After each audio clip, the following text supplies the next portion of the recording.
Today I have Ryan with me, Ryan Sipavicius, a friend I've known for quite a while. We actually met through soccer, but yeah, here we're not today. Here we're here to not talk about that today. We're here to talk about your journey and what you've been up to lately. And welcome, man. Thank you, bro. Thank you for having me on your show. We're excited. Like you said, you're also been a long time. Yeah. A lot of change since we met. A lot of Yes. change for the both of us. You want to know the first time I met you was at O'Connor Park, and the first memory I have of you is this kid doesn't stop running. I swear that was the first. That was the first. Like you were mad energetic. Like that's what that's like my first memory of you. Like going to O'Connor Park. Still that guy. Yeah, Still that I'm guy. not surprised that you're like doing what you're doing now. You got a lot of fucking energy. Yeah. Yeah, for sure, bro. But Always been energetic. yeah.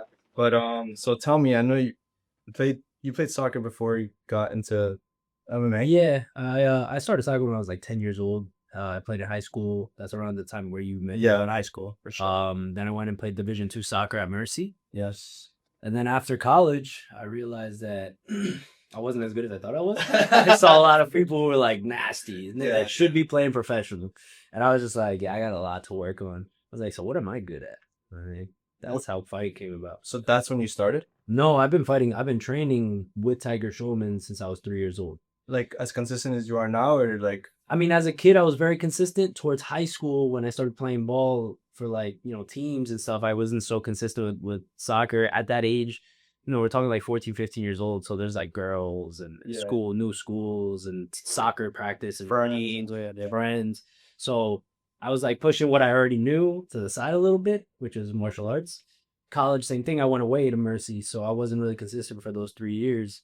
But then afterwards, like I said, I graduated from Mercy, finished playing soccer. I had my degree and I didn't know what the hell I wanted to do. So for a little while, I worked with my parents in construction, okay. and it was good money, man. Like I was every weekend, like I had, my pockets full, thank God. But like, it wasn't something I could wake up every day and be like, Yeah, oh, let's go to construction. Let's do Yeah. it. And I'm not saying my parents do either, but they just did what they had to do to pay the bills. You know what I mean? So after that, So what is that when like you like started thinking about like taking MMA seriously, or what did it happen? When did it happen? So it was around the same time I was like, what am I actually really good at? What have I always been good at? It's martial arts. Everyone always knew that I knew how to fight, but even when I wasn't actually fighting, everyone just knew I knew how to fight, right? Okay. So then during COVID, obviously there's everything shut down. There's no live sports. So I was at a Pocono's house with a bunch of friends, and the first sporting event or organization back was the UFC. It wasn't with live fans, but they were in the UFC Apex in Las Vegas, right? And they would just have the two dudes fighting and like the staff. Yeah, everybody had masks on, and it was crazy. It's great. I don't remember. I never watched UFC during COVID. Just saw. That's when it started popping. That's when it started like MMA started getting on. They got Really well, yeah, because they were the first show back. We hadn't had live sport events for like 2 months at that point. Yeah. So everybody knew finally, like all the people who were betting, all the bettors, like they were watching, they were fighting. Everybody helped them fend. Exactly. So like, not only that, the first event back, one of my training partners, Shane Burgos, he was fighting on that card, a sick fight against Josh Emmett. So I tell my boys at the Pocono's house, I'm like, yo, one of my boys is about to fight. Let's watch it. All right. So we all sit down. Shane's out there with this guy, Josh Emmett, and they're just throwing hands. And like I said, there's no fans, so you hear You everything. hear everything. Yeah. I remember watching the Premier League. Yeah, and you hear the ball. I can imagine that. Dude, I was like, oh my God, how is he still standing? Oh my God, how does that not hurt?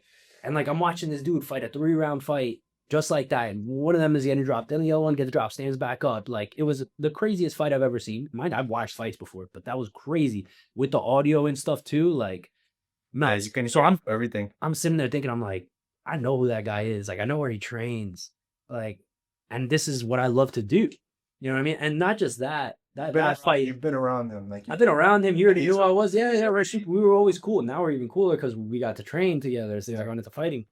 But not just that, I was seeing other people like around me, like from the neighborhood or whatever, starting to fight, and they were doing well. And they didn't have nearly as much experience as I did. So I was like, if these people could do it, I could do it. I could do it. I have the resources to do it. So I got into it. 2021, I got my first fight. So I got back into it. I had to get the rust off a little bit. Wait, when I shot you, that was your first fight when I shot you? Yeah, you shot. Oh, Oh no, you didn't shoot my first fight. You shot my. You were already fighting. I think you shot my fourth fight. Okay. You shot my fourth kickboxing fight because my first, second, and third, it was just whatever. I was just getting into it. But then by the fourth, Were they all in the same place as well? a lot of them were like 3 of them were in the same place. Okay. Yeah, 3 of the first one was in Coney Island.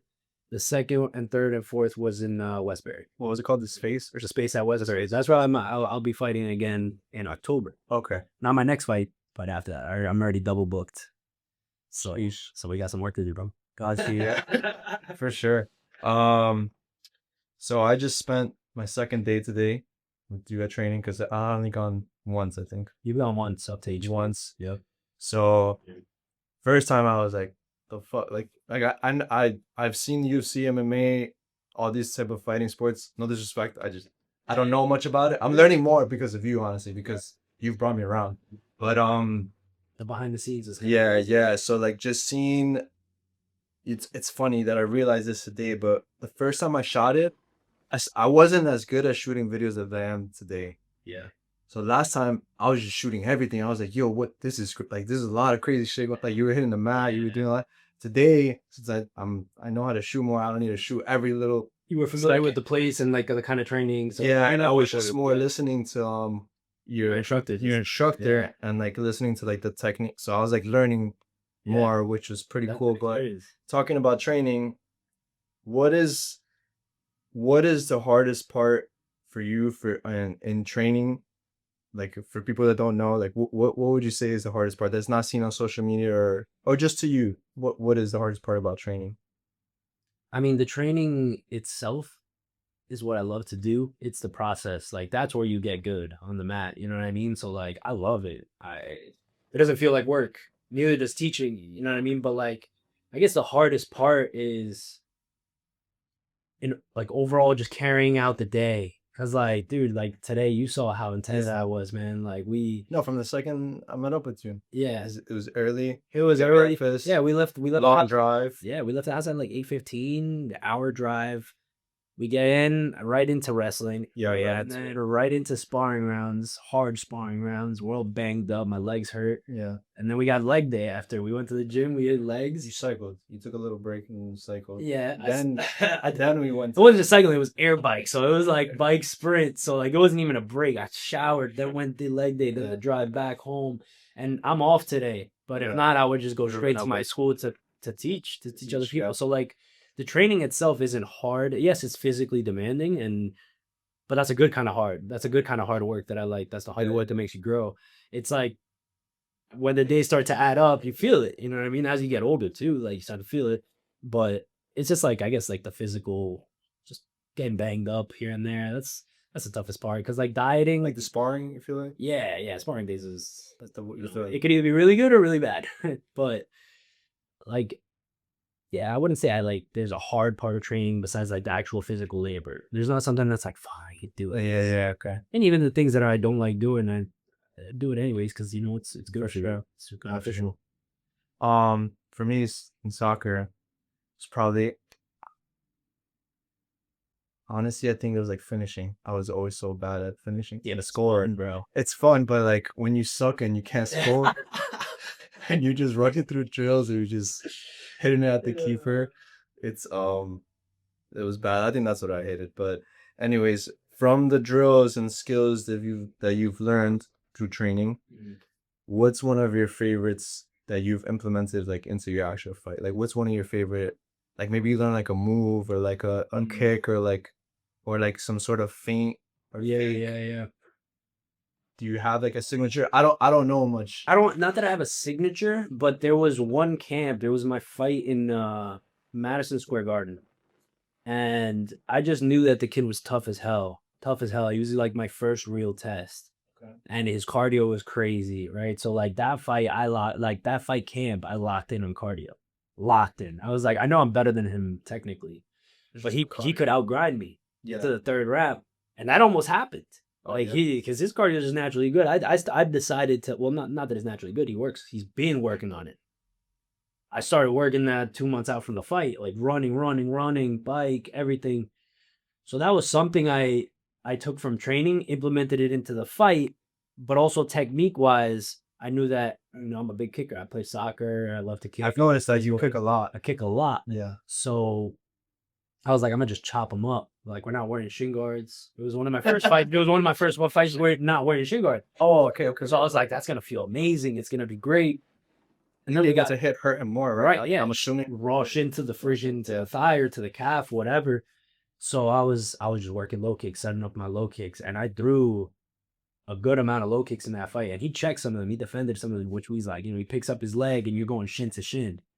So like I remember people telling me, they're like, dude, like we were in MSG, you hit that dude's shin and it echoed through MSG twice. And I remember in that split moment, I was like, holy shit, he just checked that kick. But like in the moment with all the adrenaline, you're just like poker face and you keep going. But the low kicks like paid dividends at the end of the day. They added up, and just outpointed him by the end of the like. you prepared. Did you study him before? Like, were you watching what to get your hands on? Yeah, so that's another thing. The fight before mine that he fought, he was doing well. He looked like he was beating the other kid. Then they both got tired in like the third round. The other kid got in the pocket. He threw a right hand, and then when he went to go counter, the other kid caught him with a quick little check hook with the left hand and dropped him. So I was just like, I could do that too. Is that something like more technical? You feel like? What do you mean? Like you said, you got like a little pocket. Is that more like technical? Getting in the pocket means like getting in close. Okay. Right. So like the other kid got in with a right hand, and then threw a left hook up high. The right hand went low, and then the left hook came up high. When he went to go counter him back, he got caught and dropped. So I was just like, I need to study that. That was his opening, especially later in the round. Our fight, the second round, I hit him with the same combination. Low right hand, upper hook. Kind of tired him out, you said. It was the second round. I wouldn't say he was tired. I wouldn't say he was tired, but the same combination. But that's what you were looking for. I was looking for it. I knew that if I get in the pocket, hit low, come up high, he drops his backhand. So I threw that, and I dropped him. What it finished that round? No, he got back up. It was tough as hell. How many rounds did you use? 3 rounds. 3 rounds. It was 3 rounds. But kid was tough as nails. You know what I mean? But again, that's like studying film and game plan. You know what I mean? So for me, it was all about low kicks, getting in the pocket, hitting low and up high. And both those strategies worked out great. So cool. What are some, like, I feel like in my life I haven't realized it until now that I'm older, but I've learned a lot from soccer that I've implemented into my photography, videography, into other things, other aspects of my life. What are some things that you've learned? I mean, you've played soccer a long time, but from your MMA now that you're pursuing to get into the UFC, what are some lessons or things you've learned that it could be from training, it could be from the hard match that you've implemented into your life? Just the career as a whole. So like, I think there's differences, and I think they're big differences when it comes to comparing like a team sport to a solo sport. Yeah, 100%. You know what I mean? As a team sport, you get depending on other people, whatever. When it comes to like you could have a bad day and your team could low-key still do good. Right, or you could have a really bad day and put the blame on somebody else. Yeah. You know what I mean? Like the keeper sucked. Yeah. But for me, if I lose, I can't make no excuses. That's on me. You know what I mean? Like if I don't put in the work, or if I get tired, that's all on me. So, sorry, do you feel like it's harder mentally than soccer? Yeah, it is, right? Because you just especially probably the match day. Because oh my god, who's gonna sub out for me? You're there. If I'm tired, who's gonna sub out? There alone. I'm in there, bro.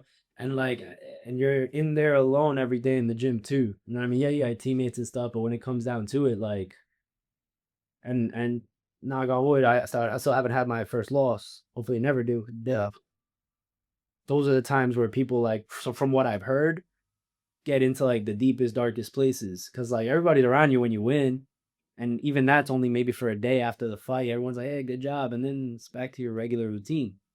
But when you lose, and this is something I've heard from Dustin Poirier, like big UFC legend. I've heard of him. Yeah, so I've heard him.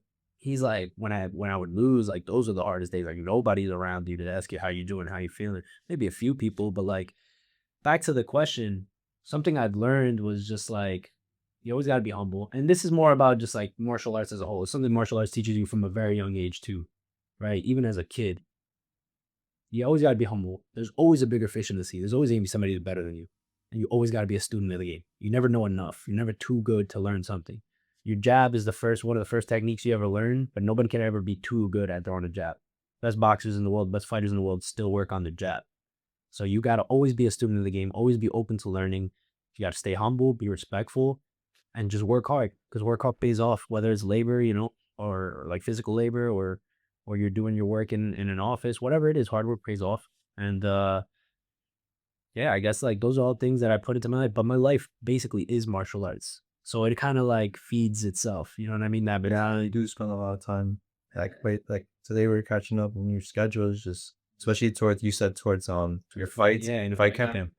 You're like in there day in, day out. Yeah, and like lately with all this content stuff I've been doing, like I'm trying to Yeah. figure more, and like it's like, holy crap, how do these people do it, bro? Yeah. Like they really gotta plan out their days. Yeah. No, yeah, it's that's a whole nother thing, but no, yeah, for sure.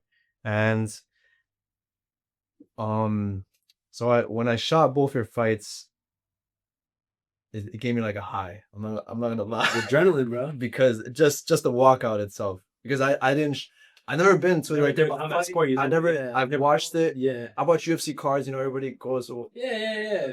I've watched that. But you never been there in person. Never been or there in filming person. or Yeah, super or even super in the filming. mix. I didn't know what the fuck was going on. I just knew this. We set up. You were gonna walk out.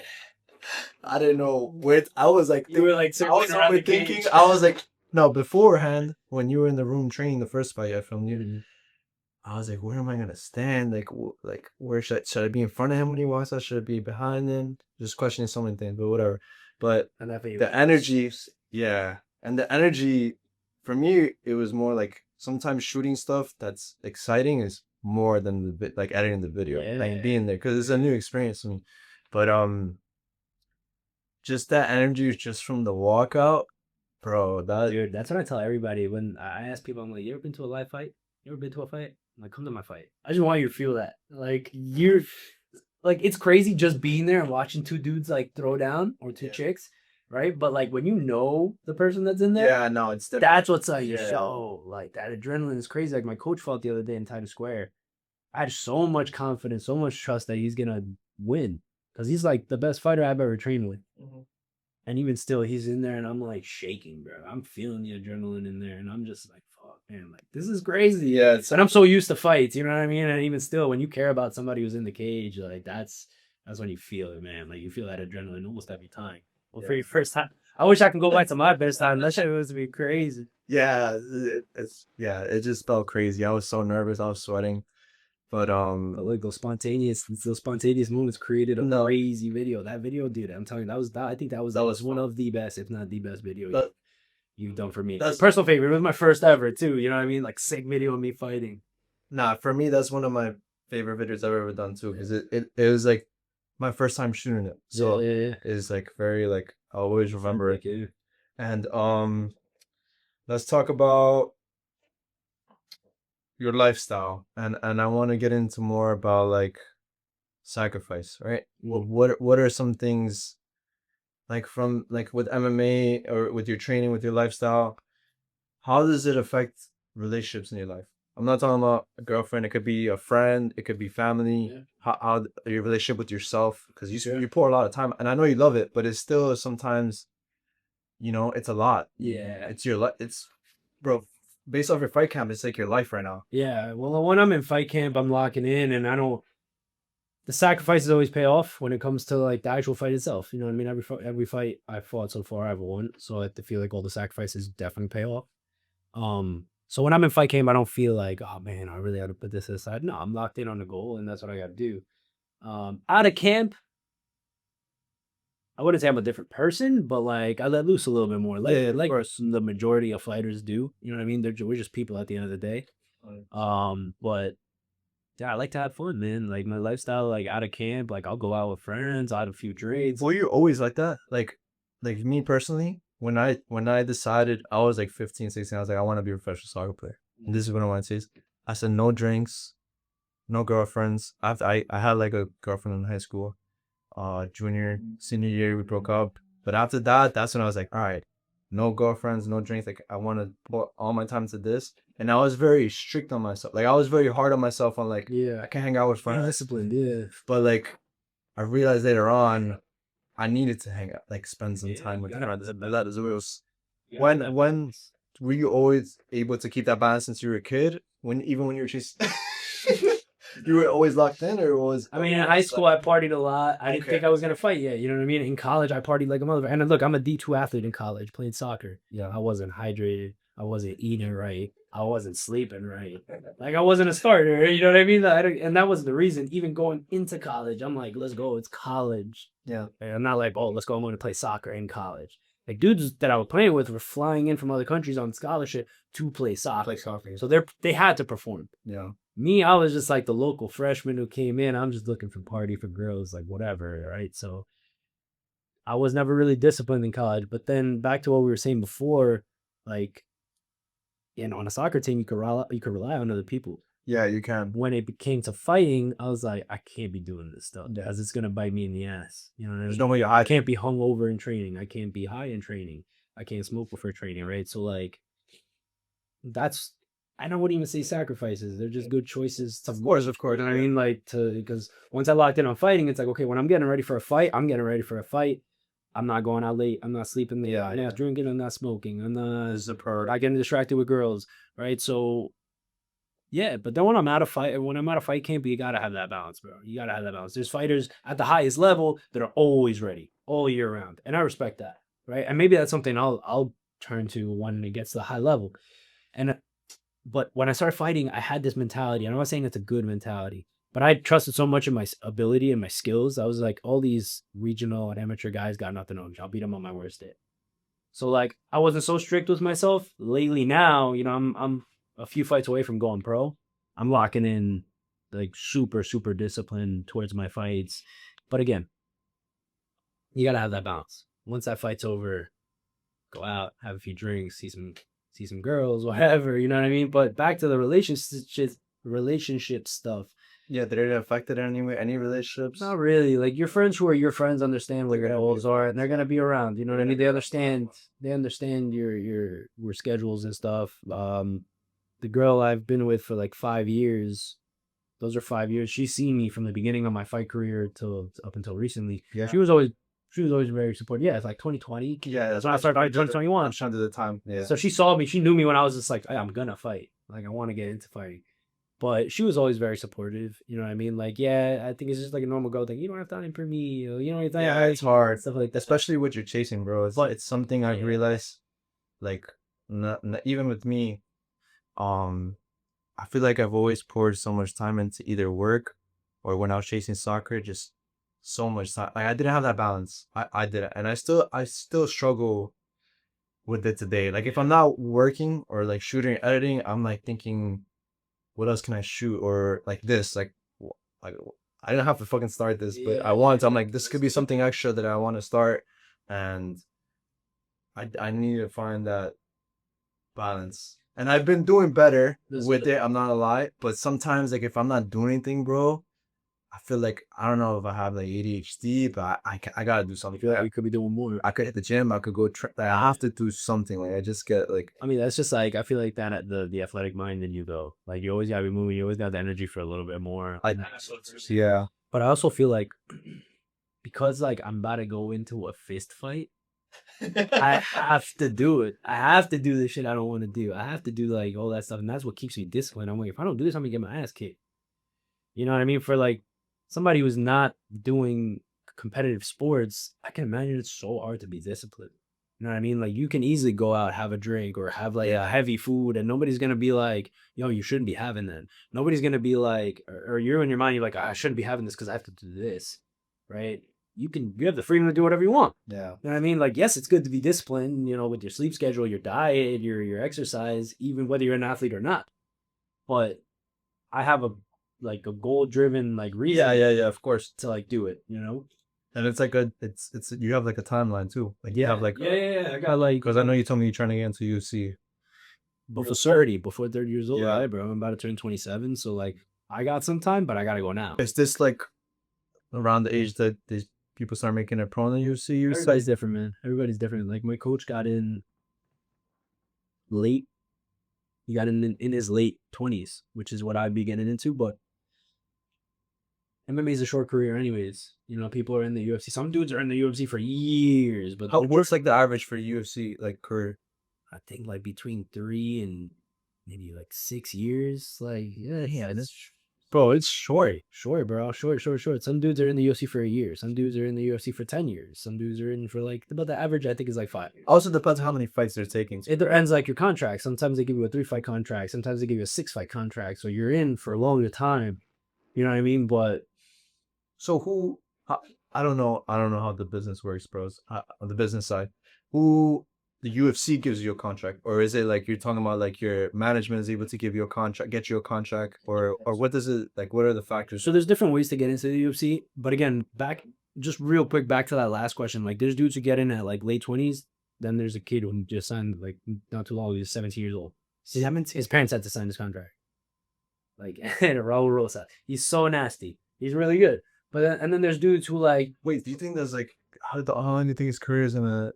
he's gonna be in there for a long time, bro. Yeah, I mean, as long as he stays healthy, you know what I mean? He's gonna be in there for a long time. But again, you never know. He could get a bad injury, God forbid. Yeah. He's out in 3 years. I was talking about this with my friends with Lamine Yamal, right? Yeah. Look how young he is, bro. He's 17. Yeah, 17. And the soccer has changed now because there's so many more games now. Yeah. So I was talking about this with a coach, a coach in mind. Like, hopefully he doesn't burn out because, bro, they're playing so much more now, and he's only 17. Yeah. Like, imagine that. Imagine like 10 years. Like, that's a lot of illness. I mean, like, it could go 2 ways. Either he burns out or like he's so young right now that it's light work for him. Yeah. But I don't know. At that highest level, it's got to be physically taxing. You know what I mean? Like, it's got to be Any sport. Yeah. So They're putting their body in. I mean, I know they probably have like they have the best care, and everything, was still taxing on your body, bro. 100%. Still taxing on your body. Yeah, 100%. Yeah. So what were sorry, I cut you off. What were the factors like to get into? You were saying to get into the UFC. Oh, so there's different ways to get in. You do have a management once you go professional. So I have like about 2 or 3 more amateur fights under my belt right now that I still got to do. I got 2 booked, and then I might have 1 more. After these next 2, I might. And it depends on my coach. He'll decide when I'm ready to go pro. But once you go pro, you get a management agency. You have to win these fights to go pro. Ideally, but like your amateur record isn't that important because once you go pro, you're back to 0-0, right? My amateur kickboxing record is 7-0, and my amateur MMA record as of right now is 1-0. If I win these next 2, I'll go 3-0. From what I've seen, a lot of guys in our gym go pro after 3-0. So ideally, I want to win these next fights, go pro. Then I'm back to 0-0. But once you go pro, you sign with an agency, a sports agency. And Do you have to, or can you do it all yourself? Yeah, it's better off to. It's better off to because they have. I'm not sure if you have to or not. That's a good question, but I'm pretty sure it's best. It's better to do it. I don't know. I mean, maybe they have their dads be their representative or whatever, the agent, like a lot of soccer players do. Yeah. But I'm probably gonna sign with an agency because like a lot of guys in my gym, even the guys that are pro and not UFC yet, they have an agency, right? And what the agency does is they get you fights. They talk to promotions. Like first it'll be regional, so it'll be like CFFC or Fury FC or Victory Fighting League, right? So these are all UFC. these are all small MMA events. Oh, they're like smaller leagues. So picture like a Division 2 Okay. instead of playing like Division 1 ball, right? So like this is what you call the regional circuit, right? The regional circuit, it has like promotions like these that have really good connections with the UFC, right? But going back, like your agency gets you fights, right? We have this guy for this date. You want to do it? Yeah. How much are we getting paid? They negotiate with the place, like how much you're getting paid, whatever. You get paid to show up and you get paid to win, right? So you win. If you win. Okay. If not, you get paid to your show win, right? Just for fighting. And sometimes they have bonuses like fight of the night. You get an extra few grand or performance of the night, right? But that's some promotions. UFC does that every single card. Fight of the night performance. So you get, and they do $50K for each one, right? So, but their salary, their bags, but like a lot heavier, right? It's a much bigger promotion, bigger scale. Yeah. So your agent negotiates with these promotions. Let's say you go 5, 6, or 7-0 as a pro. Then the UFC contacts you, right? Eventually. So they're like looking. They're looking. They're scouting. They're scouting. They have their people that are looking at all these regional promotions, and they see their best fighters, undefeated fighters who are on crazy win streaks, and they'll say, "Okay, I want you in the UFC right away." Boom, here's your contract. Or they'll say, there's something called Dana White's Contender Series. Every Tuesday, he grabs high-level pros who are like have great records, and they fight each other for a contract. Oh shit! Yeah, it's the biggest fight of your life. That's the biggest fight of your life. Yeah, 100%. But sometimes, and my coach Julio, back in the day, he fought on the Contender Series, knocked the dude out, still didn't get a contract. Wait, why? She didn't give him one? I don't know. He didn't give him one. And he told him. To this day, I don't know why. To He this told day, him he was gonna give him one. no. Oh. He never said he would. Oh, I thought he told After him. the show, after all the fight, Dana White's in there. He's like, "I love your fight. I love how here's your contract." He's like, or he'll be like, "You need to do a little bit more. You won, but it wasn't entertaining, right?" I don't remember what he said to Julio, but it wasn't that what I just said. Like, because it was a great fight. It was a great fight. He finished the dude. I don't know why he didn't give him a contract, but later on, he called him up. He's like, "You're in the UFC." Right. So it's things like that. You could get called up. Hey, you're in the UFC. Or like my one of my training partners, Rob Riccio, he's just like staying ready. He won his last fight, did great. And he's gotten like 3 calls already from his management saying, "Hey, there's this fight in the UFC this weekend. One of the dudes pulled out and they're looking for a replacement. You want to put your name in the hat?" Sure. And he's like, "Hell yeah." Either he'll say hell yeah or like, "Nah, I can't make that weight by this weekend." Okay. Right? Because Yeah. maybe he's not saying, maybe he's like a little bit heavier, whatever.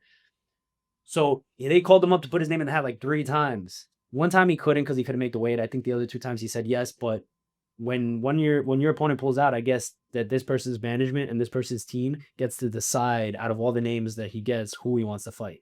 So I think the other 2 times they just didn't pick Rob to fight. You know what I mean? But yeah, there's different ways to get into the UFC, but that's mainly how everybody's been getting. Oh, you get into the UFC, yeah. So if you don't think you ever found fighting, or you know, got to like, yo, this is what I'm good at. Well, what do you think you'd be up to right now? Or these past couple of years? What do you think? A lot of partying, probably, and a lot of freaking construction, I guess, bro. You know what I mean? Like, at the end of the day, I don't think so. you don't think so? I don't think so. I probably would find my You way. have so much energy, bro, that you would have found some shit. I don't know what, but I agree. I don't know. I've always wanted to do something like in college. Like my plan was like, oh, I'm gonna get out, merge my parents' businesses, kind of work. Cause like my dad's so like his business is so established where he kind of just works on the phone. He goes sees jobs and sends people's in, or he subcontracts like to other people so they do the work and he still gets paid. So like that part, you know, I was always I know that I somehow, and my mom does similar construction, but more like houses, residential. So I was like, oh, I can merge them together, make a lot of money. But then again, fighting got into the picture, right? So I'm thinking like, I don't know what I would be doing. I don't know if I would have went that route anyways. Maybe I would have done. I've always loved social media. Something in me, I always wanted to be out there. I always wanted to be like get famous somehow, right? Get famous somehow, make money, right? So I was like, maybe I would have found my thing through social media, whatever that may have been, right? But I'm not sure, bro. Who knows, man? Life could take a turn like that, and you just find something that I never expected to be doing this shit, bro. Yeah, dude, when you got into it, I was just like, whoa, good for him. I always thought you were gonna like really make it in soccer. I thought so too, bro, but I also it didn't go well. I think a lot of us did. Yeah, bro, I feel that. A lot of us think we then you start realizing like shit, like I think I could have made it if I kept going, but honestly, it didn't go well for me in college. Yeah. I didn't play much.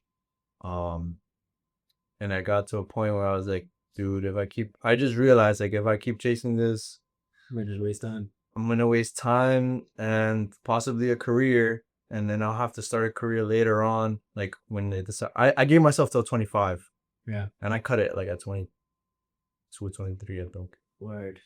But I low key, like in the back of my mind, I put a cap on like if I'm not in the UFC by this age, then yeah, I'm gonna have to. Yeah, I think like what age you think? I think if by 32, 33, I'm not in the UFC yet, then I have to call it a career because that'll still give me some time to like hop into my parents' business and like make something. You know what I mean? Like work until 40, 45. Because like my dad tells me all the time, he's like, you know, if you didn't get into fighting and you got out of college right into what I do, so you were out of your first million, right? I'm like, there, son.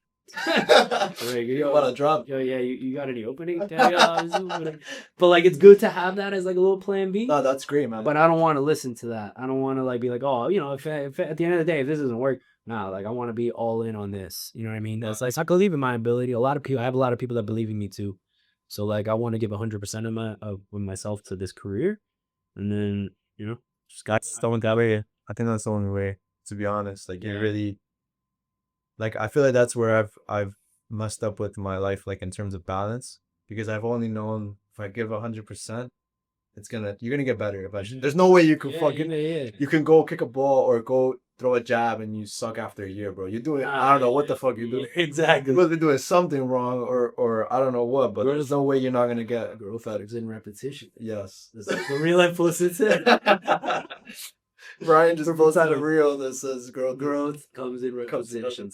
Yeah. Yeah, it has to, bro. If you half-ass something, then Yeah, your results are gonna be half-assed. 100%. But yeah, I didn't.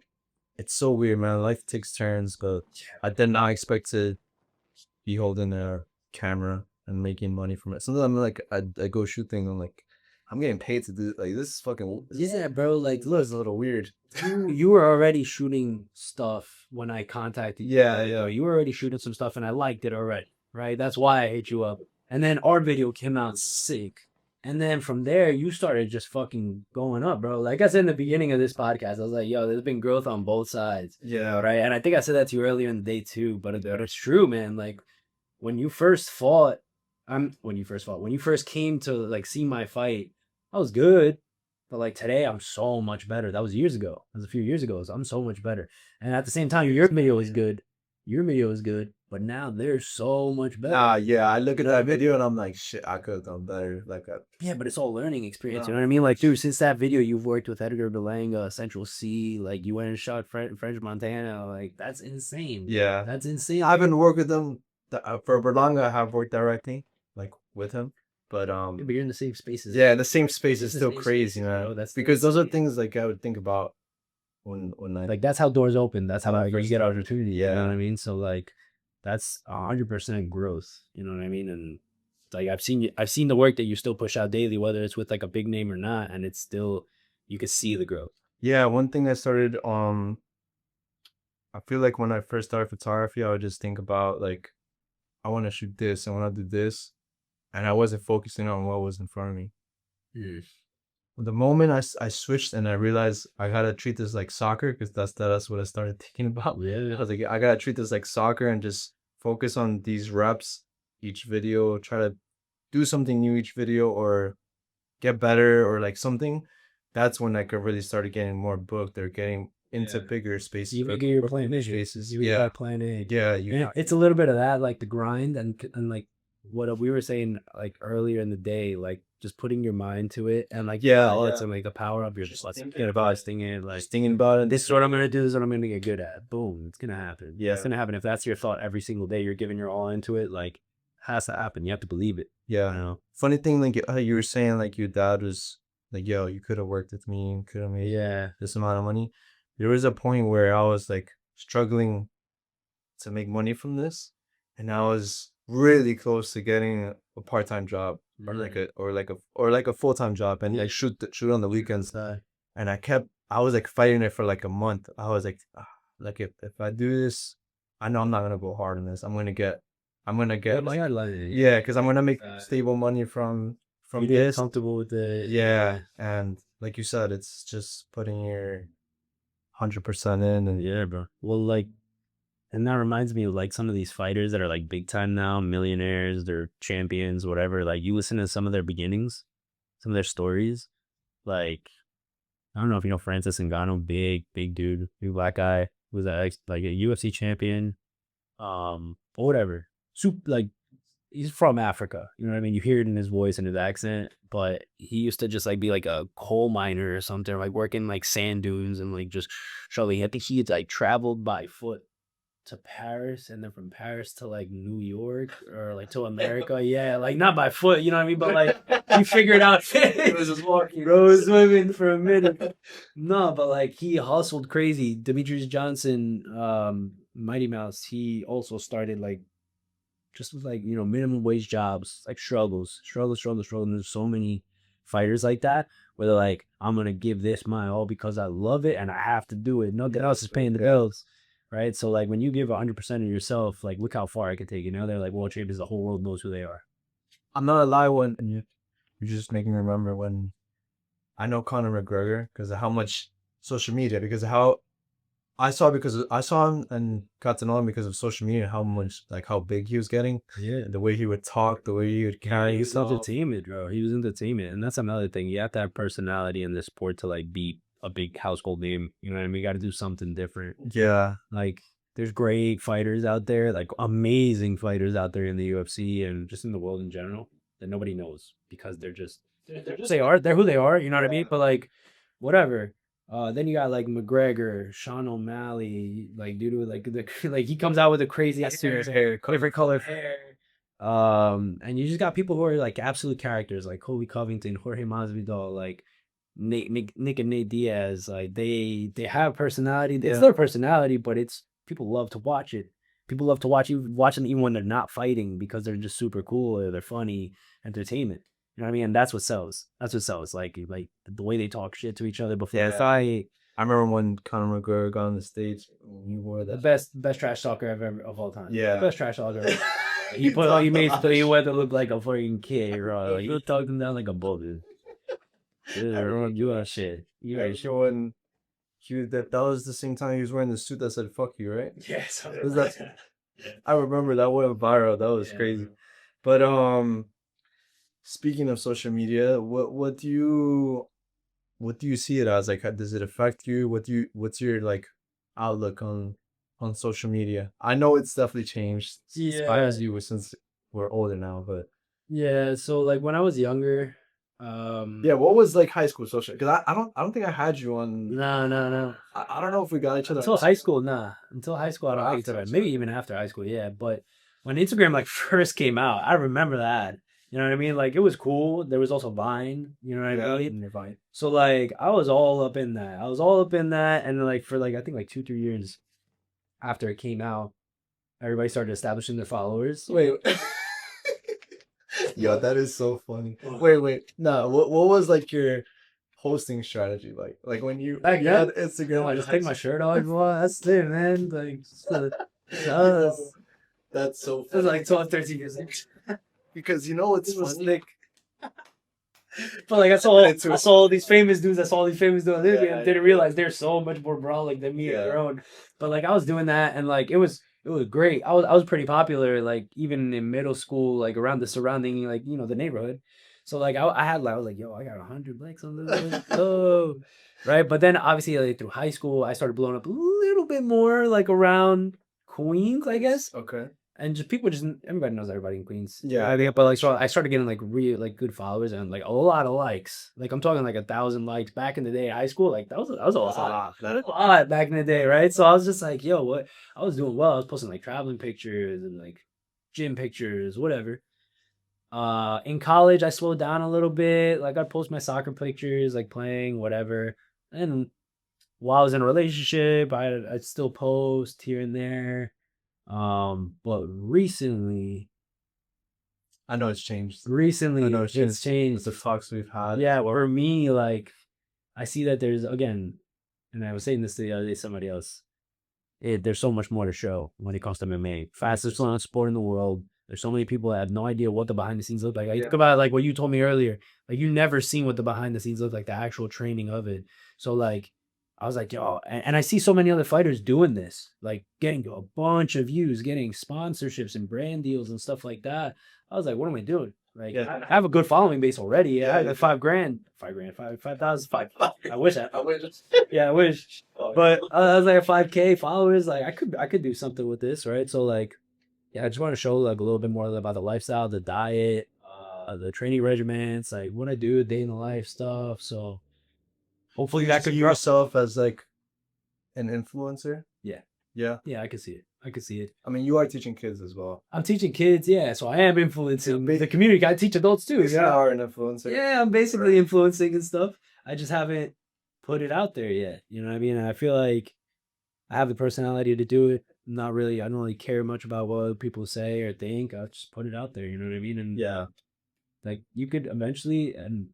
We had a lot of conversation today, but again, circling back, we had a lot of conversation already. I was trying not to. Not to because we were gonna shoot this. Yeah, but dude, like it's all very like it's all circling back. It's all circling back, and it's just like if you build up a big enough audience, like then you can start to monetize your stuff. You know what I mean? And like It's actually that's like it's even like so many people are doing it now, right? Like it's like so much more. there's so much money circulating around social media, like so much, like So many people, yeah, so much this is hard through seeing through it. social media.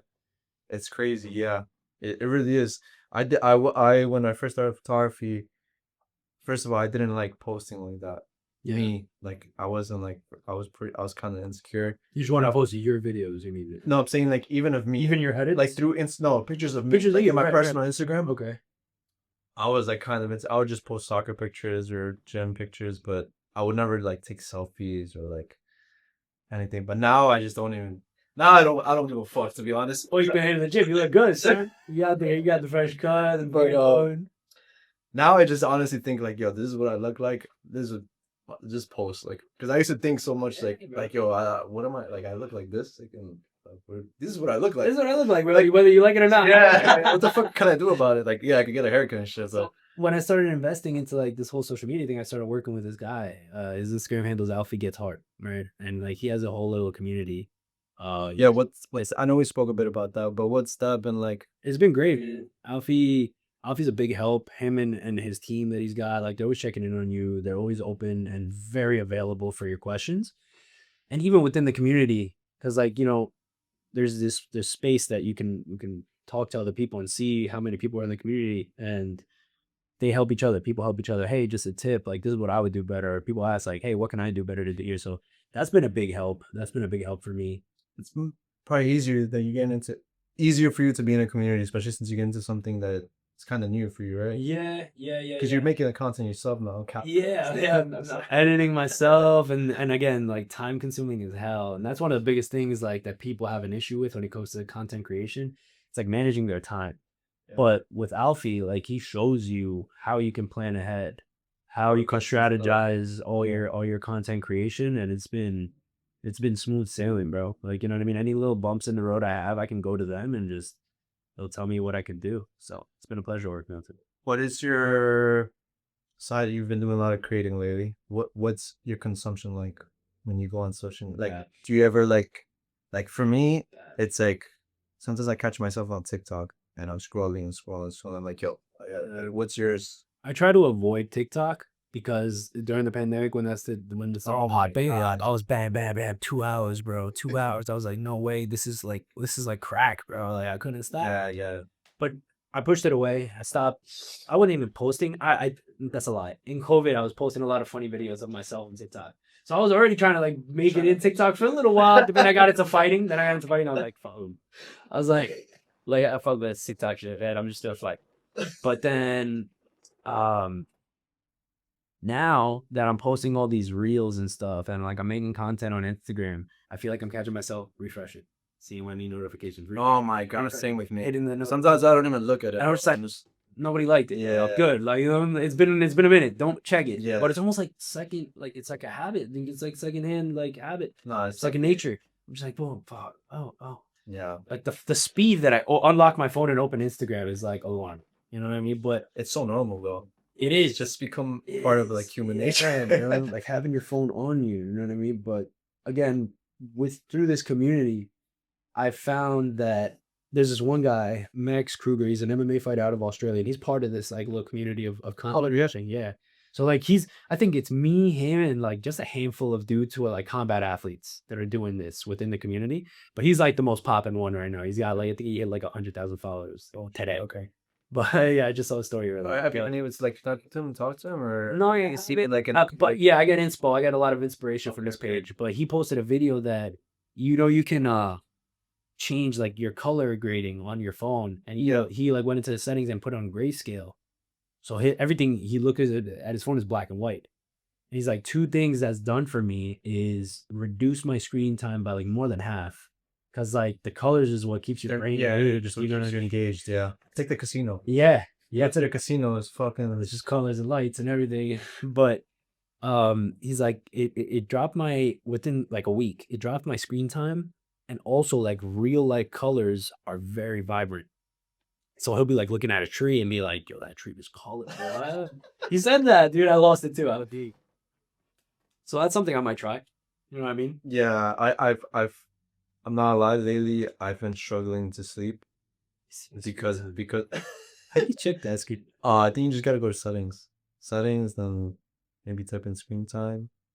Mine I think is like at 7 hours, Today? like average. Daily average 5.5 for me. Oh my god, damn! Mine is 7 hours 22 minutes, and that's 21% less than last week. So I need to bring that down. I do be editing a lot though. Yeah, well, you work around that. My Like that's phone. this isn't my job, social media. Yeah. It's pretty bad still. You know what I mean? And even still with my schedule, right? Yeah. You must like I must think. I'm thinking like, where do I find 5 hours in the day to like be on my phone with the schedule I have? But it's all the in between in the car, like whatever. So it adds up. But I might try that grayscale thing. Yeah, no, you should. I'm thinking about trying to, because that's what holds me back sleeping at night too. Yeah. Sometimes scrolling or watching Netflix or just watching something. But you say that's the worst before you go to I sleep. took my TV out of my room. Oh yeah. Yeah, I have a whole TV in my dad- room. The TV. No, No. oh, you don't have a TV in your room. I do have a TV. Oh, you do? I just don't. You don't watch it? I'm not a big series or movie guy. Oh, really? No, like in my free time, I'd rather be on my phone. The small amount of time I do have after work, I'll be on my bed just chilling on the phone. But even still, like that, having it like boom and then going to sleep, they say it's so bad. Yeah, it is. It's horrible. So I put it in like night shift or like night mode from 10 p.m. to 10 a.m., which is like, see how like it Yeah, changes like it's like the- darker. Yeah. So For fun, yeah. So let's talk about your future. Mm. What do you I don't know. What do you think about your future? Like, are you even thinking far ahead? Are you thinking what you're gonna do after? So you do make it to. I mean, your future might change. Or you get big bucks in UFC, but what are you thinking about now? Like, what's So I think immediate future is go professional, right? Win all of my fights and make it to the UFC, right?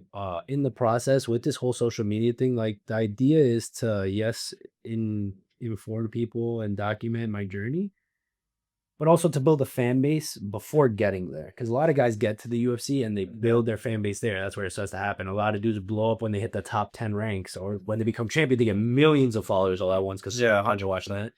I'm trying to have a little fan base before getting it. That way I get a little head start on what I do. Obviously, my personality has to be there. People have to like me. Not that I care, and it's the most important thing, but like, if we're talking money, you know what I mean? Big bucks, like, I mean, bro, it's the most big smart up here people. It's the most popular people in the business. Then like it ties into with like, might be, I don't know if this makes any sense, but how can I phrase it? It ties into like maybe getting a fight too. Don't you think in the future? Like, oh, this guy has much more. Oh yeah, 100%, 100%. Is that well? They'll bring more views to the show, more views, things like that. Yeah, 100% tickets, get more sales. and I sell a lot of tickets. If we're talking local, like I remember you had a lot of friends. Yeah, a lot of friends. I live people we're Argentinian, bro. They're chanting. It sounded like a soccer field. Yeah, Said everybody told me from a duo. It sounded like a soccer. But I mean, yeah, like get to the UFC with a good fan base, build more of a fan base, keep winning fights, and then be a champion. Yeah. But look, just like my coach, like he made it to the big leagues. I was talking to him after his lthis fight. It was before this last fight actually. It's like your coach, you're saying? Julio. Yeah, Julio. He was just like, he's like, I don't know. I'm thinking about maybe calling it after this fight. You know, he's like, I already did everything in the sport. Like, I made it to the big leagues, and that's huge, bro. Like, there's a new great fighter coming out of somewhere in the world every single day. There's so much competition to get in. Yeah. Right. Even though it's still a growing sport, there's so much comp. So much good. And this dude did it all. Like he did it all. He's fought in so many promotions. He won the Golden Gloves. He's been in like a professional kickboxing champion, then MMA. He's fought on a bunch of shows, like different promotions. So I was like, you know what? Like if I can get to the show, get to the UFC, fight a damn freaking octagon, like I'll be happy.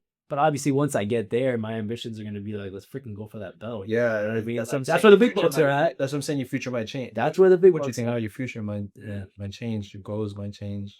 Those are my goals. That's what I have in mind. Obviously, if something happens, you know what I mean, something unexpected, we adapt. Like something that martial artists know how to do very well is adapt and thrive in adversity.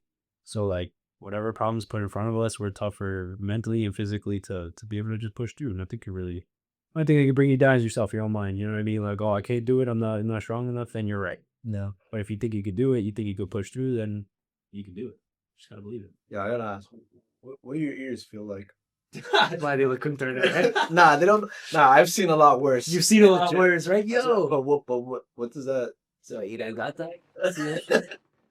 That's how I be, yo. Because when you first get cauliflower, you kind of want to get the cauliflower ear. You kind of want to. It looks kind of cool. I'm not gonna lie. I'm starting to like it. Well, nah, mine is like because it's like there. So It looks kind of cool. So I was talking to my cousin like a while back, and he does jujitsu, right? So he's just like, "Yo, you got the little cauliflower going? I see you." I was like, "Yeah, bro." I was like, "I kind of want it, but I kind of don't." He's like, "You want it so like people see you and be like, oh, I'm not trying to mess with that guy, right? But you don't want it to the point where like, oh my god, what the hell is that?" Yeah, bro. I'm not gonna lie. Whenever You've seen some of the guys at the gym today, right? I'm saying no. That's cool because we're people are training. We're all cool. But if I'm outside and I'm at a bar or something, and I see some guy with that, I'm like, at first, like before you brought me into this, I'll be like, yo, bro, I don't want to be near that guy. That guy must know how to fight. He knows something. His ears are fucked up. Yeah. Now I'm like, yeah, these guys are cool. These guys are cool as fuck, right? But you just get that from training. You just get that from like the friction. It's not really a hit, but it's more like the friction of wrestling and stuff. But so are you used to it? Like, is it like numb already or like? It's hard. This shit gets hard. Yeah. Like your ears are usually squishy. Right? Squeeze that. Yeah, give it a squeeze up here, bro. Give it a squeeze right there. I can barely feel. Like Just like your shins, right? the shins. They still got some feel to it. Yeah. Like What's that thing? Don't you guys do that thing where it's like you guys? it's more like the Muay Thai guys. Like you tie over there, like they'll hit their shit, whatever, or they just chop out a bag. So they're like UFC. I'm sure some guys do. Some guys. I'm sure some guys do. We don't in our gym. But back to this, like I thought my ears weren't too bad, and they're not. They're not. They're definitely not. For some reason, bro, the past few months, I go out and people are like, yo, you fight? Yo, you do jiu-jitsu? Yo, what do you do? I can tell by the ears. I can tell by the ears. I'm like, damn. And I go to the people that I'm with. I'm like, yo, you can tell by the ears. They're like, nah.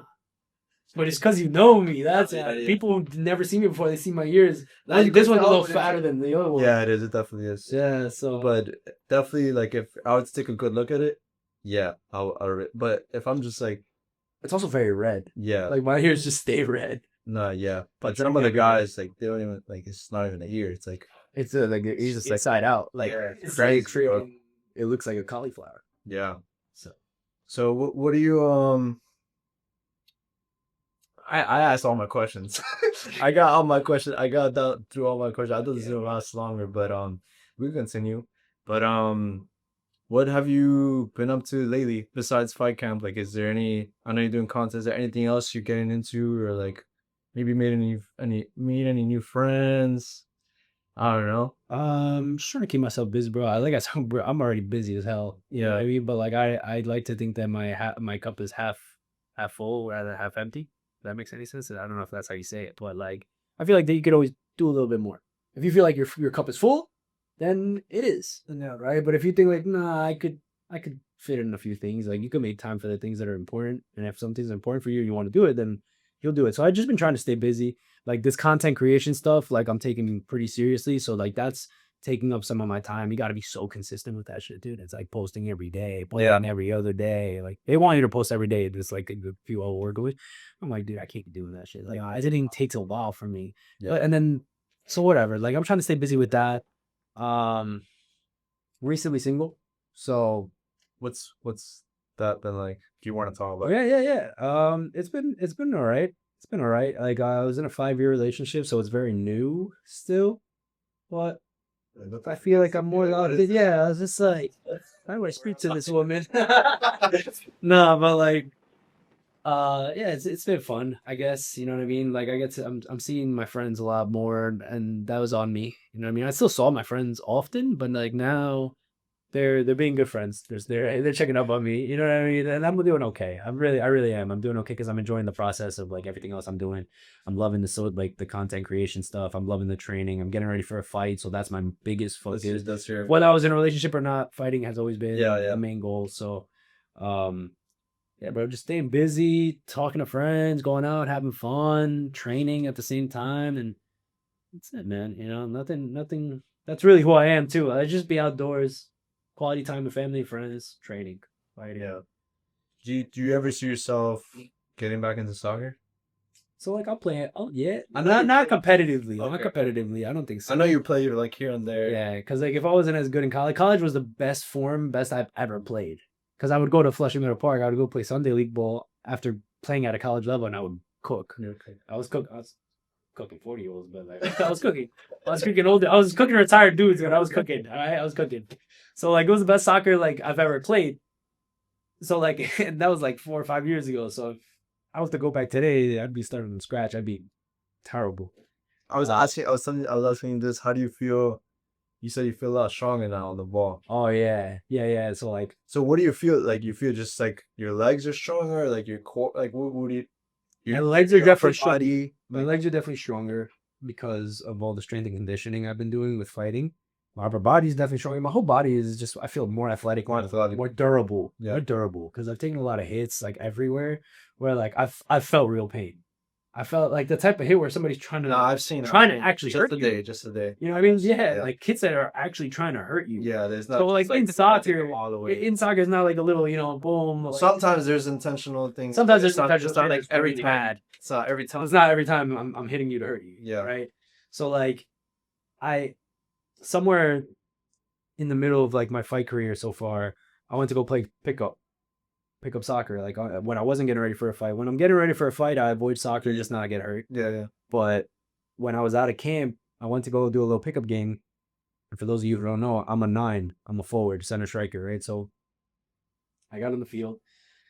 My touches were horrible. My touches were horrible.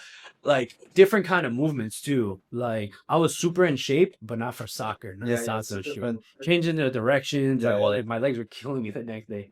But anyways, my touches were like god awful.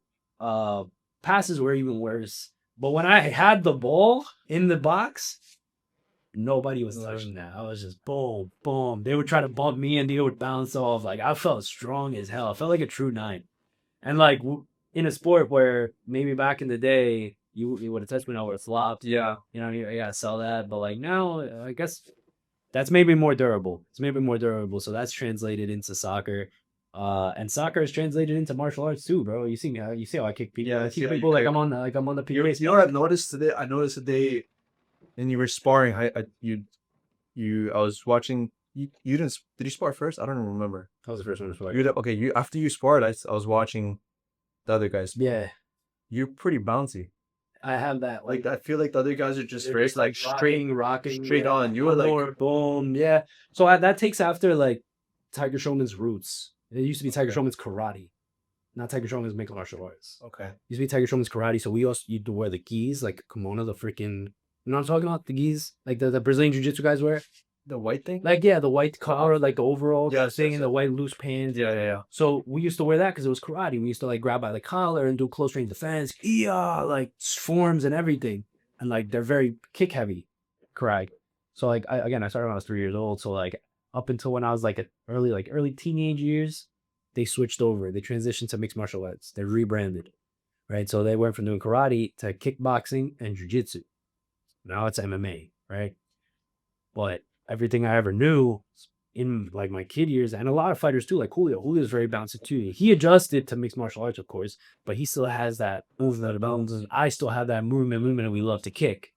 So like, yeah, it still stuck with me. I'm very bouncy. I like to move around a lot, and I'm a soccer player, so I kick the freaking horse. Is there any like big? I don't really watch the last fight I watched was O'Malley lost to You're Rob.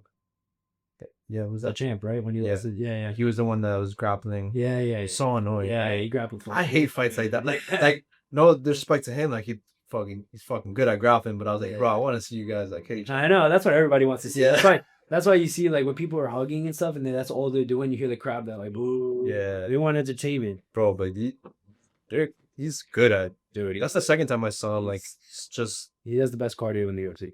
You to grapple somebody like that for for that 25 long. minutes. Imagine fighting for 25 minutes. Yeah. Just Still crazy. That's crazy. I mean, I've never been in a fight. Controlling for now. That's crazy. Maybe like push and shove. Yeah. Saw it, you get fouled, but Yeah, probably yeah, never yeah, did. yeah. Nah. But never in a fist round. Not with them.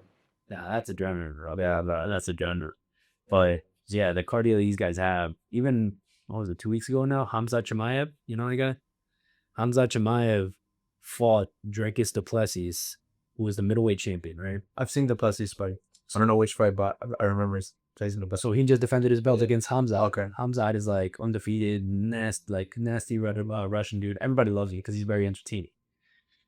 And very good, obviously. So like he gets in there, he's the challenger, and he held him. So in a 25-minute fight, he held Dricus Duplessis down for 22 minutes. Jesus Christ. 22 minutes, bro. Imagine holding a man down for 22 minutes while he's trying to fight out. Yeah, trying to stand break up. out of it. The 3 minutes that he was standing, Dricus, I think Dricus had like good moments like on the feet, but then Hamza took him down whenever he wanted. Whenever he wanted, he took him down. There's just levels about. Yeah. To do that to a champion, to do that to the best fighter in the world. Yeah. 185 pounds. 22 minutes is crazy. Crazy. It's a long time. Yeah. It's are you good at grappling? Yeah. I have good jujitsu. I could be better at wrestling. Wrestling, like the takedown aspect of it, like defending the takedown. Once I'm on the ground and we're doing like submissions and stuff, I have a little bit more confidence. But I'm more of a striker. I think you were able to tell. Like Striker's more like hits and kick. punching and kicking. Yeah, punching and kicking, knee kicks, spinning stuff. Because again, karate background. Yeah. So like I'm more of a kicker, but again, since early in my life, when Tiger Showman's like transitioned to MMA, they introduced jiu-jitsu. So I was doing that at a very young age. I before I said it was early teens, but it was way before that. I think it was like when I was like 8 years old, 9 years old. So yeah, I've been doing jiu-jitsu for a long time now. But wrestling is its own thing. Wrestling, like the takedowns, they're so athletic, dude. They're so athletic. Like the way they pop up to the ground, the way they can Like from Marab, he looks very like he's like compact compared to Mali. Like I'm talking about like his body structure. Like he's like Well, their first fight, bro, he picked he's them like a up. rock. He picked them up and carried them across the cage. Like, O'Malley couldn't do anything. He couldn't do anything. He was just shaking his legs. I'm assuming Mali is a striker. He's a striker. Yeah. So who wins most of those fights? Do you think Wrestlers. Yeah, wrestling is the most dominant base in MMA. You could like there was a stat that like dropped all like the backgrounds and how many champions they've had. And it was like wrestling, then it was like boxing, wrestling, then it was jiu-jitsu, then kickboxing, then boxing, then there was Muay Thai, like whatever, I don't know. But wrestling, it had like most insane amount of champions. I think it was like 22 like champions with backgrounds of wrestling. So I was like, yo, I gotta get to wrestling, bro. You know, is that something you're looking to like do more? Like we've been doing that. I've been training that since I got into fighting, like as a career. Like we do kickboxing, jiu-jitsu, wrestling, and boxing. We mix the martial arts. You know what I mean? So yeah, just been evolving, just always trying to get better. Again, always being a student of the game, because like I feel like I'm one of the best strikers, but my wrestling, if somebody decides to take me down, I'm not gonna say I'm cooked, but that's why I need work. yeah. I mean, what's your what are you thinking about when you walk into the cage? Depending on the fight, depending on the day, you know what I mean. But like most of the time, I'm like taking in that moment because you only get that moment a few times. What do you mean taking it? Like hearing the fans? So, yeah, hearing the fans, the lights flashing, your music. My walkout song gets me so hyped, bro. That puts me into the zone. My walkout music puts me into the zone. You were just thinking like, I need to kill this. Like I don't want to kill this guy. Like this. Yeah. It's like it's not like I want to kill him. Like, it's like there's just no way you're beating me. There's just no way you're beating me. I know I'm gonna beat you. I don't know how, but I'm gonna beat you. I have an idea of how I'm gonna beat you. Yeah. I just think of so many scenarios of me beating that person. One of them is gonna hit. You know what I mean? And like in that moment, yeah, I'm just zoning in. Like I said, my walkout song. That's been my walkout song for like 6-7 fights now. But it puts me in the zone once I'm in there. Like it like puts me to like a flow state where like I kind of like once they lock that cage door, like blocking out the rest of that music or the rest of the noise from the crowd. I'm just listening to my corner and like I'm just flowing in there, having fun, right? So that's what I'm thinking about, I guess. You know what I mean? Once I'm out, it's like back to reality. Once I step out of that cage or once the fight's over, man, I can take in all that stuff. You ever like scared while you're fighting? You want to hear a funny story? You want to hear a funny story of this? Bro, that shit is too scary. The fight you came to record me. The first time. Yeah. The first one, right? Remember it was like a kind of broad. He was tall. He was big. No. No, No. he's a tall dude. He was taller than you, I think. No. Or was that the second fight? That was the second time he came recently. Okay. That was the recent one, right? Yeah. He was tall. Yeah. He was tall. The first one that you came to do your first ever like fight video with me, he was like a stocky black dude. Yes. And he was older. He has long hair, I think, right? No. I remember. You've done 3 with me, right? No. That was the middle one. Oh yes. Yeah, the guy with the long hair with the dreads. Yes. So that was the fight I'm talking about right now. It wasn't the first. That fight, he was standing across from me, like, and that was my first fight with no headgear. Right? So he's standing across the cage from me. They locked the cage. I was like, yo, in my head, I'm like, what would happen if right now I decided to be like, yo, I'm not fighting? Like, I turn around, yo, I'm out of here. Let me out. No. That was a thought through my head seconds before the fight starts. Like, we're standing across each other. The referee, like, the ref is there. All our coaches, everybody walked out of the photography. Like, everybody walked out of the cage, locked the cage. I'm like, what would happen if I just go, yo, hold on a second. I'm out of here. I'm done. And I was just like, I can't. They just locked the cage. Like, there's no way. Like, I'd have to be a bitch. And it's not like, it was not like in my head, I was like, yo, I don't want to be here. I was like, but what would happen? That was my thought. And then it was like, fight. I was like, all right, let's go. And then, you know, but like, I wouldn't ever say I was scared. Like, you get those fight nerves. I'm usually never nervous. Like, I'll feel random waves of like nerves weeks out, 2 weeks out. Like nervous, like good nerves though. Good nerves, excited. the fight, excited, yeah. you know what I mean? But then the day of the fight, dude, once I make that weight, because the weight cut is the hardest part of the whole process. The weight cut is rough. And some are easier than others. But once you make that weight, at least myself, once I get on the scale and they're like, boom, you're on weight. Start drinking all my liquids. I go have some food again. What's that like? You could just try to drink up and hydrate as much as you can, or do you like? My nutritionist helps me with all the refueling, rehydrating, everything, right? So, and so depending on what promotion you fight for, you're allowed to do like IVs. So Okay. your stuff. Yeah. So So you got all those fluids. And mineral vitamins, minerals, everything. Yeah. So once I make weight, I'm like, yo, the hard part's done. Let's have fun. I'm not even nervous. But the weight cut, back to that weight cut stuff, I work with a nutritionist that gives me, first of all, like diet all the way up into like a layout. Yeah, all the diet all the way into fight camp, all the way through fight camp up to the week of the fight. The week of the fight is where like your weight cut is happening. So like the Monday of the week of the fight's on Saturday. Monday will be fight week, technically, right? You'll see my meals start to get smaller and smaller and smaller. That's why I start to water load. Start to drink like gallons of water every single day, like a gallon to 2 gallons. And then your water intake starts to go down a little bit, right? Let's say the fight is a Saturday. That means your weigh-ins are on Friday. Friday morning, you're in the sauna. So like drinking all that water will get your weight down because your meals are smaller. Yeah. You're drinking a lot of water. So your body thinks you're full, right? But you're really just pissing and like losing weight. Yeah. So like if I start the week at 170 pounds and I do my water trick, I'll get down a few pounds down to like 163, 162. And then from 163 Friday morning, I have to cut down to 156 in sauna, just sweating out multiple pounds of water. Once I get to the scale, I'm all dried up. I'm all like sucked in, whatever, dehydrated. I get on, then that's the best feeling ever. Like you make weight, and then my nutritionist sets me up with like, his name is Eric Pena. He works with like high level UFC. He works with Dustin Poirier. He works with Dustin Poirier. He's worked with like Kayla Harrison. He works with like a bunch of like high level UFC guys. Works with Julio, guys from our gym. But once you make the weight, he sets you up with these 3 shakes. They're labeled 1, 2, and 3. Right. The first one has like a certain amount of creatine and vitamins and minerals. You drink up, boom. You have to sip it because if you drink it all, it's gonna go right through you. It either becomes a ball, or you're just gonna freaking shit it out, and like it won't do anything for you, right?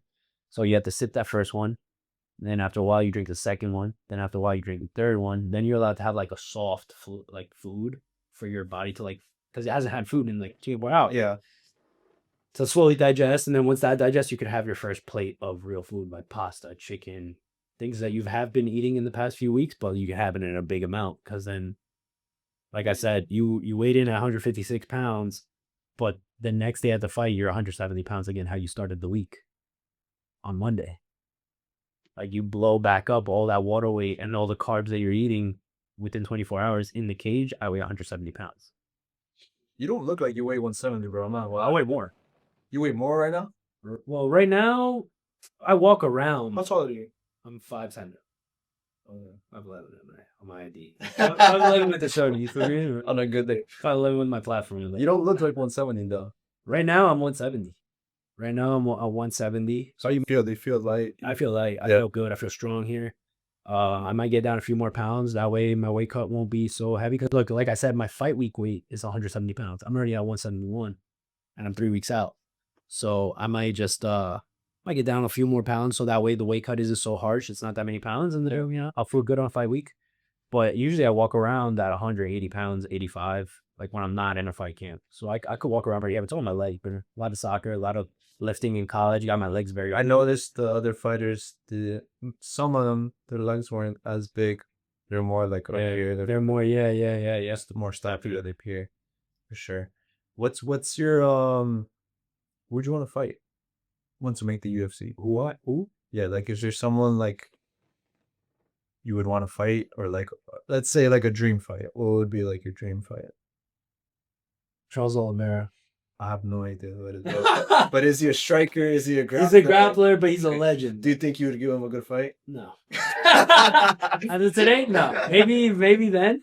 No. I'm saying maybe in a couple of years. In a couple When of you years, get when it. I'm in my prime and he's on his way out, yes. Because that's usually what happens. Like, you got guys that are coming in now, they're fighting guys who have been there for a while, and then after they beat the crap out of them. Right? Because they're old dudes. They're old. Sometimes the old dudes win. But after the fight, they're like, like, so much respect for this guy. I used to watch him when I was a kid. I used to watch him coming up through the ranks. He's an idol for me. He's a legend for me. That would be like Charles Oliveira to me. That'd be like a Topuria for me. You know, Ilya Topuria. That's another one. I was thinking about it. I was like, nah, I'd get that. Fuck.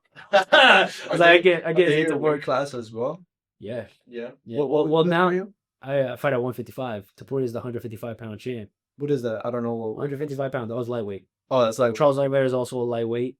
They just fought. Do you want to stay in that? No. Class. As a professional, I'm gonna get down to 145 pounds. Oh shit! So you're gonna get even. What? Yeah. That's featherweight. Featherweight. That's Volkanovski. Why do you want to get into featherweight? Oh, You just see There's a yourself lightweight as better size advantage, I guess. Because like you said, you don't look like when you say you don't look 170. Do you think I look lighter? Yeah, like I feel like you. I know it's probably like all muscle though that you got, Yeah. but like you don't look as like I feel like 170 you'd be look a little like The thing is, bro, thicker. at 155 pounds, and I'd met Charles Oliveira in person. He's big. He was almost like, yeah, but like 155 pounders are huge. There's like 155ers in the UFC that are 6'3". Huge. Like, so, and there's like 145 pounds. Yeah, What's the no, 55. But there's even 145 pounders that are huge. Like the guy I was telling you about before, Shane Burgos from our gym. Nobody knows how he made 145 pounds multiple times in his UFC career, because he is taller than me. He's wider than me, right? Like, I stand next to him. I'm like, how am I supposed to fight somebody this big at 145 pounds when I haven't even made 145 yet? Like, forget 155.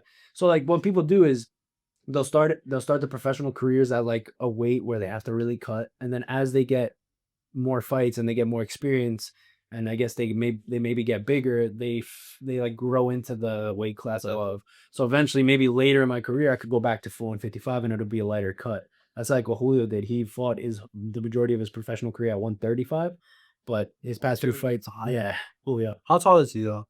5'7", 5'8". But He's shorter than me. yeah, 5'9". I don't want to take away. I don't want to take away from my guy. I don't know. Yes, but nah, he's a little shorter than me. I'm Yeah. 5'8", 5'7". Okay, so Alright. He's like a little short. But now he's fighting at 145 because he's old. He's got more experience.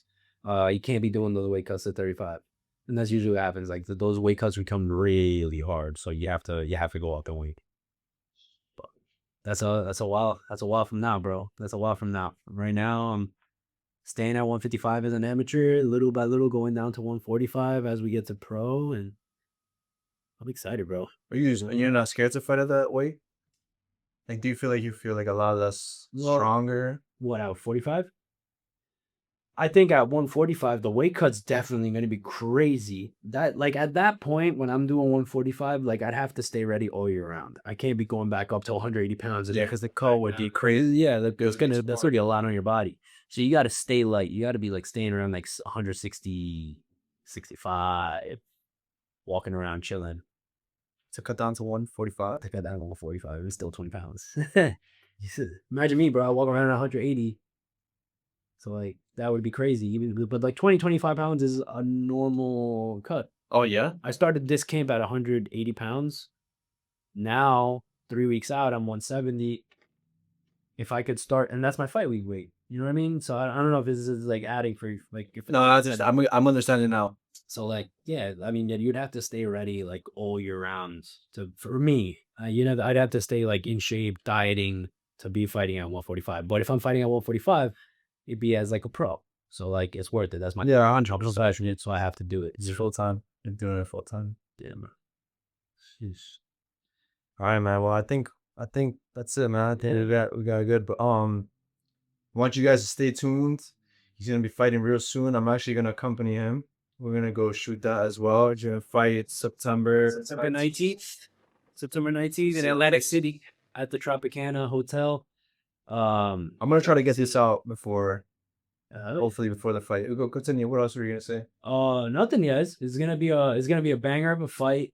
Oh, you person. I'm fighting this kid named Nathaniel Smith. He is amateur, like he won a few amateur kickboxing titles. He's undefeated in MMA. We're both undefeated, from what I know on his record. But it should be a striker's delight. It should be if you like kickboxing, you like a lot of strikes, this is the fight to watch. And after that, we're just gonna go straight to the top, baby. I'm staying busy. I'm gonna go pro, and then we're gonna make it to the big show. But join the bandwagon now. Join the bandwagon now. You're gonna go pro, bro. Hell yeah. You gotta speak it into existence. You're gonna make it big time. You're within reach. You're within reach, which is important, bro. We're both gonna make it big time. So yeah, camera's gonna get bigger. The belts are gonna get bigger. Everything's gonna get Setup is gonna get better. Plus, We start it. But yeah, guys, stay tuned. If you guys want to follow him, he's dropping more content. I'm gonna put his socials in the description. But yeah, man, thank you. I appreciate you. Thank you guys for watching. I appreciate it. That was fun. Long day. So hell yeah. We call him all that.